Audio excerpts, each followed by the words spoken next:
Trending na naman ang Itbulaga dahil sa pinakabagong love team na inaabangan ngayon ng maraming viewers na tinatawag na ngayong Maybe o tambalan ni Riza May Dizon at Bimbi.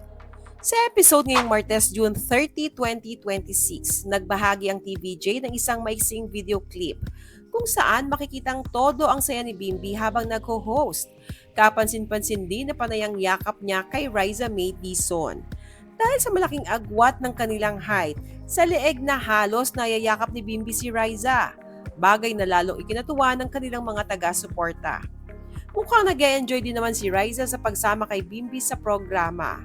Maging ang mga may edad ng viewers, kabilang ang ilang senior citizens, ay nagkomento na kahit sa kanilang edad ay hindi nila inaasahang kikiligin pa sila sa tambalan ng dalawa.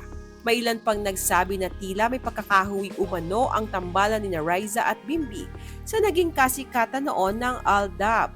Dahil marami raw ang nanonood ng Itbulaga para lamang masubaybayan ang kanilang mga eksena. May mga netizens ding nagsabing baka kinakabahan na umano ang It Showtime dahil naaalala nila kung paano minsang nalampasan ng Itbulaga ang ratings ng katapat nitong programa noong kasagsagan ng Aldab phenomenon.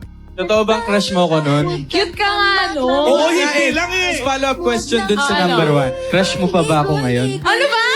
Dali na! Sagot. Ano sa palagay ninyo? May potential kaya ang Maybe na maging susunod na phenomenal love team? At kaya nitong tapatan o higitan pa ang kasalukuyang ratings ng It's Showtime? Share your comments below. Magiging regular na. Si Bimbi. I don't know yet. I can't say. Kung nag-enjoy naman siya. Siya nag-enjoy, yeah. Sabi yung love team nila ni Riza from Ada. Di malabo. Video call kita, Ate Jack. Okay. Personal na kayo mag-usap. Say bye, Bim. Ha? Bye. Say bye. Nagbabay ka na. Miss na miss? Miss na Super miss? cute mo, Raisa. Solid mo lang. Thank you, Bim. Ano mo na i-mention yan, Bim? Binabasa niya yung comment? Okay. Kala ko sabi niya.